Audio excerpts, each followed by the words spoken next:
ایک بڑے عالم دین کا انتقال ہو چکا ہے۔ اسی طرح دارالعلوم دیوبند کی بھی خبریں آپ تمام حضرات اسی ویڈیو کے اندر سنیں گے۔ آج 28 جولائی 2026 منگل کا دن ہے۔ اس وقت کی بڑی اہم رپورٹیں لے کر آپ تمام حضرات کے بیچ حاضر ہوا ہوں۔ آپ سے درخواست ہے کہ اس ویڈیو کو مکمل دیکھیں اور اس چینل کو سبسکرائب ضرور کر لیجئے گا۔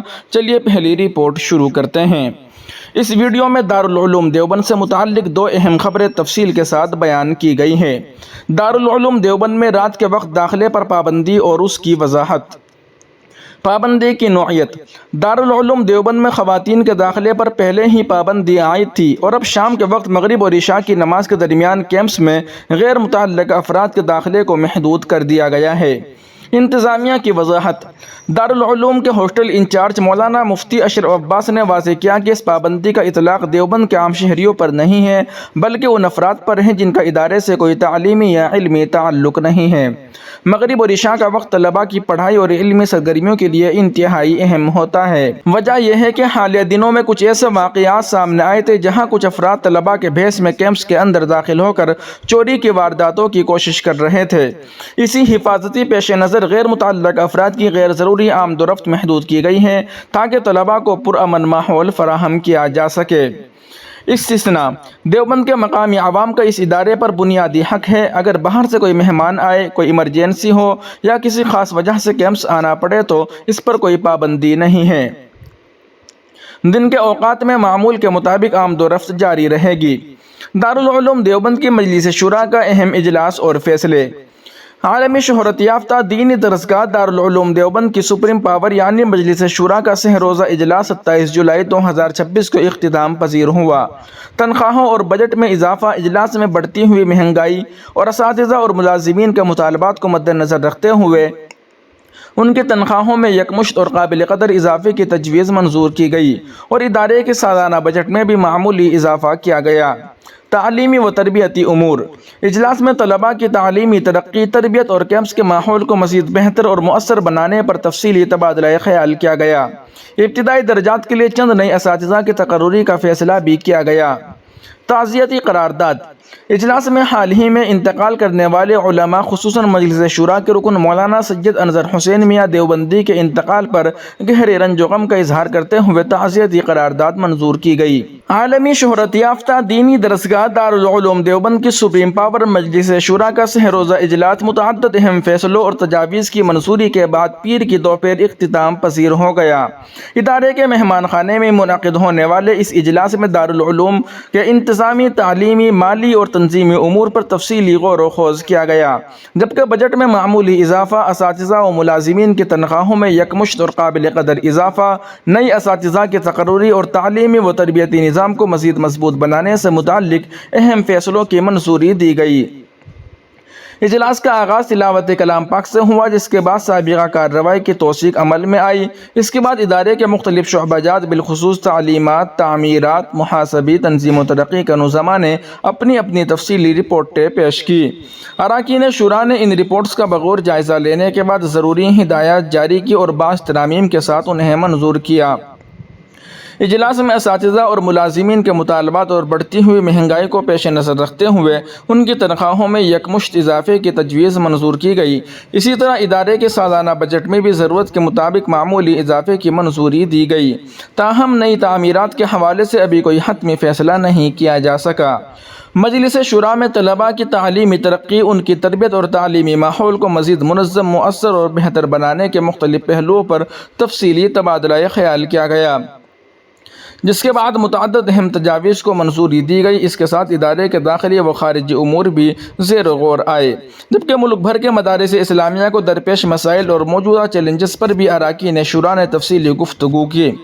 دارالعلوم دیوبند کے محتمم حضرت مولانا مفتی ابوالقاسم نعمانی نے اجلاس کے اختتام پر بتایا کہ یہ شورا کا مالیاتی اجلاس تھا جس میں حسب معمول ادارے کے بجٹ میں معمولی اضافہ اور تمام اساتذہ و ملازمین کی تنخواہوں میں یکمشت اضافے کی تجویز منظور کی گئی۔ انہوں نے بتایا کہ مختلف شعبوں کے نظماء نے اپنی اپنی رپورٹیں پیش کی۔ ابتدائی درجات کے لیے چند نئی اساتذہ کی تقرری کا فیصلہ کیا گیا۔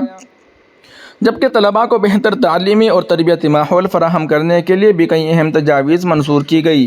اجلاس میں حال ہی میں انتقال کر جانے والے علماء بالخصوص مجلس شورا کے رکن مولانا سید انظر حسین میاں دیوبندی کے انتقال پر رنج و غم کا اظہار کرتے ہوئے تعزیتی قرارداد منظور کی گئی، تاہم ان کی جگہ مجلس شورا میں کسی نئے رکن کے انتخاب کے حوالے سے فی الحال کوئی فیصلہ نہیں کیا گیا۔ ملک و ملت کی سلامتی، ترقی اور خیر و برکت کی خصوصی دعا کے ساتھ مجلس شورا کا اس روزہ اجلاس اختتام پذیر ہو گیا۔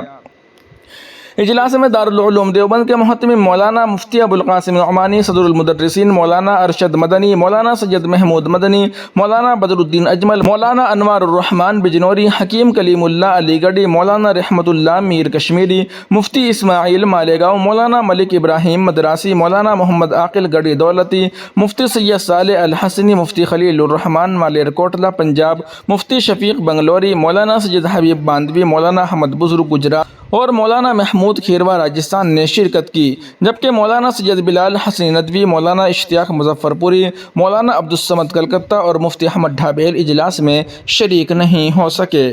وہیں دوسری جانب بہار کے معروف عالم دین مولانا نعیم اختر کا انتقال، دینی حلقوں میں غم کی لہر۔ سیتامڑھی بہار کے ضلع سیتامڑھی کے معروف عالم دین اور مدرسہ نوریہ بلہا منورٹ کے ناظم اعلیٰ حضرت مولانا نعیم اختر صاحب المعروف بچے مولانا کا انتقال ہو گیا، جس کے بعد دینی علمی حلقوں میں گہرے رنج غم کی لہر دوڑ گئی۔ مرحوم معروف عالم دین حضرت مولانا خورشید عالم صاحب قاسمی دامت برکاتہم العالیہ کے بڑے بھائی تھے۔ انہوں نے اپنی پوری زندگی دین اسلام کی خدمت، تعلیم و تربیت، دعوت و تبلیغ اور اصلاح معاشرے کے لیے وقف کر رکھی تھی۔ ان کی دینی، علمی اور اصلاحی خدمات کو ملک بھر میں قدر کی نگاہ سے دیکھا جاتا تھا۔ مولانا نعیم اختر کی وفات کو علماء، طلباء اور متعلقین نے دینی دنیا کا بڑا نقصان قرار دیا ہے۔ مختلف دینی شخصیات اور اداروں نے ان کے انتقال پر گہرے رنج و غم کا اظہار کرتے ہوئے مرحوم کے لیے مغفرت اور اہل خانہ کے لیے صبر جمیل کی دعا کی ہے۔ اللہ تعالیٰ مرحوم کی کامل مغفرت فرمائے، جنت الفردوس میں اعلیٰ مقام عطا فرمائے اور ان کے پسماندگان کو صبر جمیل نصیب فرمائے۔ وہیں دوسری جانب دھرمیندر پردھان کے استعفے پر کانگریس کا بڑا حملہ۔ پون کھیڑا بولے، یہ تو صرف شروعات ہے، شاہ اور مودی ابھی باقی ہیں۔ مرکزی وزیر دھرمیندر پردھان کے استعفے کے بعد کانگریس نے اسے طلباء کی جدوجہد کی کامیابی قرار دیتے ہوئے حکومت پر شدید حملہ کیا۔ کانگریس کے رکن پارلیمنٹ اور ترجمان پون کھیڑا نے پریس کانفرنس میں کہا کہ یہ نوجوانوں اور طلباء کی جیت ہے، اگر حکومت کا رویہ اسی طرح رہا تو مزید استعفیٰ بھی لینے پڑیں گے۔ دھرمیندر تو ابھی جھانکی ہے، شاہ اور نریندر ابھی باقی ہے۔ انہوں نے الزام لگایا کہ حکومت نوجوانوں کے مسائل اور امتحانی نظام سے متعلق عوامی غصے کو سنجیدگی سے نہیں لے رہی۔ ان کا کہنا تھا کہ اگر یہی طرز عمل جاری رہا تو اپوزیشن عوام کی آواز اٹھاتی رہے گی اور حکومت سے مزید جواب دہی کا مطالبہ کرے گی۔ بی جے پی کی جانب سے کانگریس کے اس بیان پر باضابطہ رد عمل سامنے نہیں آیا ہے۔ ناظرین و سامعین، ان اہم رپورٹوں کو آپ سنور دیکھ رہے تھے معاشرین اسلام یوٹیوب چینل پر۔ تمام تازہ ترین اپڈیٹ حاصل کرنے کے لیے بھی ویڈیو کے نیچے سبسکرائب والے آپشن پر کلک کر کے اس چینل کو سبسکرائب ضرور کر لیجئے گا۔